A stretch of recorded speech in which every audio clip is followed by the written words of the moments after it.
The state of Washington is not doing a very good job in attracting and competing for that business. Yeah. So what we've got to do is we've got to make our tax policy more friendly. We've got to figure out a way to attract businesses. We really need to do a good job retaining businesses that we've already got.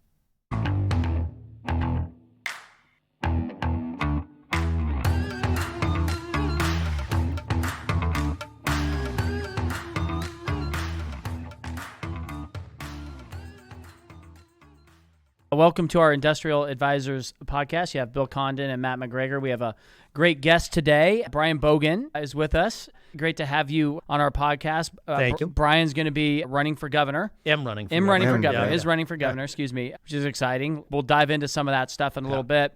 I'll give kind of a quick background on Brian. Brian's a current investor in a bunch of Northwest-based businesses, primarily in the manufacturing and distribution spaces. Previous to that, served as president and CEO of Northstar Petroleum. Northstar owns Delta Western, and Northstar is also a wholly owned subsidiary of Saltchuk, which I think people here are familiar with Saltchuk as well. So great background in leadership, obviously. And so you're also active in the community, served as president of board of directors for the Chief Seattle Council of Boy Scouts of America, and served as president of the Northwest Forum, a group of Pacific Northwest-based business leaders. So very active in the community. Welcome to the show. Thanks. Excited to be here. Tell us a little bit about what you do for fun. We'll get into the governor stuff here in a little bit, but just tell us a little bit about your family and what you do for fun. Well, there's nothing I've been doing for fun for the last 3 or 4 months. It's a great process to go through. It's educational, but there is very little fun with part of this process. I bet. Literally yesterday afternoon at 4 o'clock, my wife and I were handing out or holding a banner over I-90, waving to cars going by, and some of this stuff that I would have sworn or I would have guessed I'd never do in a lifetime. Yeah, I'm doing that stuff. I'm going to the Rainiers game and handing out swag and talking to people. Marching in parades. Shaking hands, kissing babies. People kind of shriek away when I try to kiss the babies. You don't do that. When the fun stuff I like to do is I love to golf, I like to fish, I like to hunt, run, just all that sort of outdoorsy stuff. Yeah. And you got a place over in Tumble Creek. I got a place in Acadia. It's great over there to do a lot of that stuff. Exactly. Yeah. Well, tell us a little. Well, first of all, I've known you, Brian, for 10 or 12 years. I can't wait to hear why you've chosen to do this after this point in your life and as successful as you've been. But I think the listeners, like myself, you're an independent. I vote person first, party second. Let's tell the listeners a little bit about who you are as a person, your family. I know your family, a wonderful family. Tell us about your upbringing and then a little bit about your family now and what your kids are doing. Sure. So I grew up in Eugene, Oregon, came up here to go to the University of Washington, 1981. Was able to actually graduate in 85. My career started in 1983 in the building next door to you guys at 2 Union. So Wow. I've been part of the downtown Seattle community for a long, long time. Started in commercial and investment banking for Rainier Bank, which turned into Security Pacific, which turned into Bank of America. So lots of different names along the way. After doing that for a bunch of years, I was able to join a company at the time called Totem Resources Corporation, which was the predecessor to Saltchuk. So I joined those guys in 1998. They'd been one of my clients for years and had a chance to join them as the vice president and treasurer of the company. Did that for a number of years and then had the opportunity to go run our fuel distribution business, which was relatively small at the time. And over the next bunch of years, grew that to be the largest fuel distributor in Alaska and Hawaii with about $1 billion in sales and lots of employees. And it was an amazing, amazing run. Left that in 2018 and Lisa very quickly told me she didn't like me around the house as much as I was, and so I was had to figure it out. Yeah, and it was and you can only golf so much or do fun stuff. Yeah. And so at that point, I joined a firm called Cascadia and was there for a couple years. Still in partners with a lot of those guys on transactions and have been investing in small businesses around the Northwest, putting together groups to buy and run these businesses with a perspective to owning them for other kind of iconic companies like Marquee that's down on the Duwamish or tractor dealerships in Oregon, all sorts of different businesses. But the one common theme is they're pretty dull, pretty boring, been around a long time, and hopefully we can't mess them up. Yeah. That's right. And tell us a little bit about what your kids are doing, because your kids are wonderful. Well, thank you. I'm just make sure they don't listen to this and hear that. But I've got our oldest, Danny, is a second lieutenant in the Marine Corps, currently stationed in Camp Lejeune. Our middle one, Lucy, is a senior to be at the University of Oregon. And our youngest, Shelby, is at Oregon State as a sophomore. Awesome. That's great. And Danny graduated UPS, right? Yeah, UPS. Awesome. Yeah. Very So impressive. It's impressive, but I sure tell you, you look at the world a lot differently when you've got a kid serving in the military. All of a bet. sudden, these global events that we're looking at, you go, wow, that's very different. It's a different perspective. That's right. I bet. It's cool to hear that success of your kids. That's really neat. So you've had success, a lot of success in the business world. Why now? Why are you running for governor? For years, and Matt has heard some of this over the years, but we always beat on our kids, being obviously not beating on them, but preaching to them that they can't, it's not fair to complain about stuff if you don't try to fix it. Mm-hmm. And as I've looked at the state races or our candidates for governor, and on both the state level as well as the federal level, the extremes have kept going further and further to the right and or to the left, and very little reaching out to the middle to try and find common ground. And I have no burning desire to do this. There's lots of things or ways I'd rather do this summer than campaigning for office. But it was a situation where I didn't feel anybody was representing what I felt was the middle ground, somebody that would be able to reach across the aisle to Republicans, Democrats, business leaders, nonprofit leaders, and say, hey, let's find solutions to some of these problems that we face as a state. And nobody was doing that. And I said, I'm going to try really hard to make it happen. And I truly believe I can make the state a better place. And I'm doing everything I can to spread that message and get people to buy off on that. When did you decide to do it? Oh, like a lot of things, stuff slowly percolates or evolves. I filed to run on May 6th. There's a filing deadline, May 6th to May 10th. So I filed on the 6th. I'd pretty much made up my mind I was going to do it late winter after thinking about it for a long time and talking to a lot of people, leaders in our state, both Republicans, Democrats, business leaders, nonprofit leaders, and getting their input and soliciting their advice. And so I did it. And I kind of jumped in with both feet and I'm running as a nonpartisan, which I learned is also very different than an independent. And I keep getting corrected on this stuff along the way. Well, but I called you an independent. well, so yeah, my and apologies. and people did. No, there's nothing to apologize. I thought I was running as an independent until somebody told me, no, you're a nonpartisan. If you're running as an independent, it depending on who you talk to, it has all these different connotations. Okay. Where Bernie Sanders is an independent, Manchin is an independent, Sinema's an independent, and it's like, well, what does that really mean? They're three very different things, and I don't want to be part of. I'm not really catering to any political party. I'm hoping to be able to draw from the best of everybody out there and come up with solutions to the challenges we face as a state. You mentioned percolating. I know it's been percolating for a while because I remember, I don't know if it was 7 or 8 years ago, when our social group first found out about it, I remembered, I went, you know what, that makes sense because we were in your cook shack in your backyard and you had said something, and maybe it was about the time you were retiring, and you said something about running for office, and I went, I can't remember what he said, but I don't remember it being governor. So you've been thinking. The city council of Woodway doesn't It count. was something bigger than that, for The sure. Rotary Club of Edmonds Woodway. Exactly, exactly. Yeah. Well, tell us about, just for the listener, because it's very interesting. Tell us about the campaign trail. What is life like running for an office of this caliber?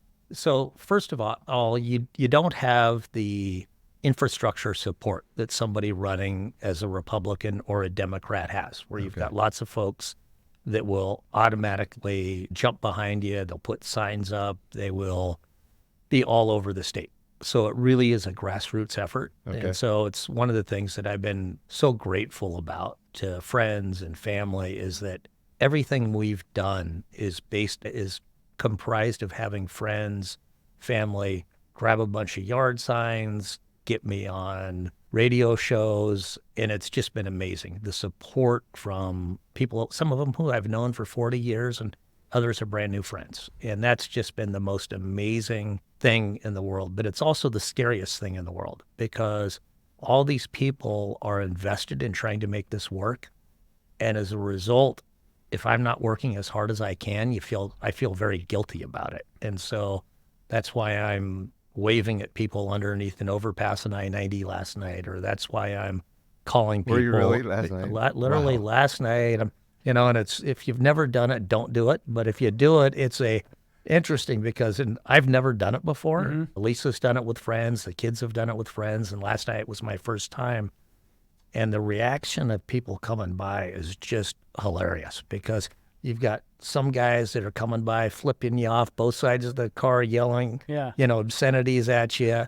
Other people are waving and saying, thanks for doing this, and honking their horn, and everywhere in between. So it is nuts. And so going forward, whenever I drive under a bridge and somebody's up there, I'm at least going to honk or wave, because it gives you respect. this. Well, it's like, it makes you feel good. It's That's just right. like, it takes zero effort. Yeah. And it's like, unless it's some cause that I really don't identify with, I'm going to do that. I'm going to wave or honk, and just, it makes a difference. Yeah. For sure. Yeah. Well, tell us what you think the critical issues are. What are you focused on? What do you think the voters want to hear about for Washington State? Yeah.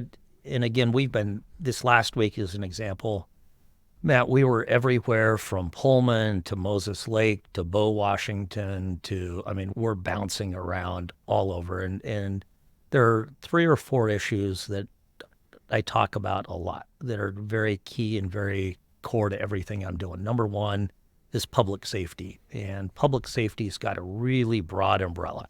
So to me, that means everything from how do we keep our streets safe? How do we address the homeless problem? How do we get more law enforcement or public service officers on the street? So it's a big and broad issue, and that is without question the number 1 issue or concern for everybody around the state. Number 2, and I'm going to back up a little bit too, one of the things that the people that come and visit or talk to you, it's a little bit of a self-selecting group. So nobody's going to show up to listen to me, go on if they're not somewhat sympathetic to what I'm saying up front. The number 2 issue that I've spent a lot of time talking to people about is the fiscal challenges that we face as a state. I don't think we do a particularly good job running the state. If we looked at it as a business, it would be failing. It would be bankrupt. How do we do a better job of that? How do we measure what's working and put more resources towards that? And things that aren't working, we've got to change. And we haven't taken a hard look at the government, the way it operates, the way it's managed, arguably since 1985, which was when John Spellman was in office as the last Republican in the state of Washington. We need to look at it and figure out, can we do things better? Can we be more efficient?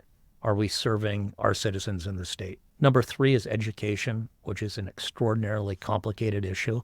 And everywhere you are around the state, people agree that education is one of the very key responsibilities of the state. Everybody wants their kids to be well educated, but there are real challenges. And it's, in some neighborhoods, some communities, people really get up in your grill and they say, well, you've got to be 100% behind school choice. And other communities, it's public schools. Other communities, it's charter schools. So we need to coalesce behind figuring out solutions that provide our kids great educations, that we measure what's working, and that we also provide alternatives. There's an awful lot of need in our society and a lot of kids that really want, and things like trade schools, things like, how do you teach people to be, boat captains or plumbers or electricians or computer coders? An awful lot of that stuff doesn't require a 4-year degree from a liberal arts college, and we've got to make that more accessible. That's great. I'm curious on the homelessness issue. Yeah. I think Mayor Harold has done a pretty good job. I would agree. Yeah, but it's not just a Seattle or Washington issue. It's a West Coast. It's a national issue, but the West Coast mostly, right? I heard a stat, Matt, that half of, and I can't tell you if it's accurate, but if it's on the radio or TV, you just say, It's got to be accurate. So Yeah. I'm not. Someone's Okay. put their name at it. Yeah. I'm not vouching for this, but the stat I heard is that half of the homeless people in the United States live in California, Oregon, and Washington. Wow. Wow. That's something. Yeah. I would believe that's probably true. It would be interesting, but it is crazy what has happened. So I'm curious, what would be an approach that you would take? Like, what do you see as successful? Well, number one is getting people off the street. You've got to do that. So I look at it as really a three-pronged approach. One, we've got to make sure we've got adequate housing for people that are homeless through no fault of their own. I mean, whether that's the single mom that loses her job, whether that's somebody, whatever set of circumstances, we should, as a society, make sure that there's housing available to people that need it.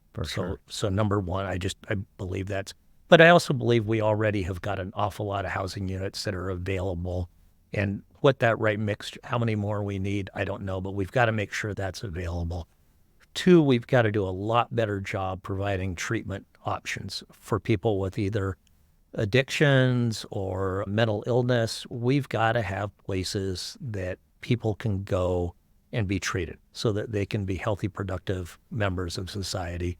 And third, and it sounds a little bit harsh, and every once in a while somebody hits me up alongside the head, but we've got to make camping out in our streets and parks illegal again. Yeah. When I started my career in Seattle, if I tried to set up a tent in Freeway Park because I was too cheap to pay rent, I mean, I would have been rousted out of there in a day. Or an hour. Yeah, and it's like, I don't understand why that isn't illegal and why we're not doing something. Right. So we've got to provide a place for people to go. We've got to give them the ability to be treated and deal with problems, or we make it a crime. And so to do that, we've got to make room. And if people are arrested, there's got to be a place to go, like jail.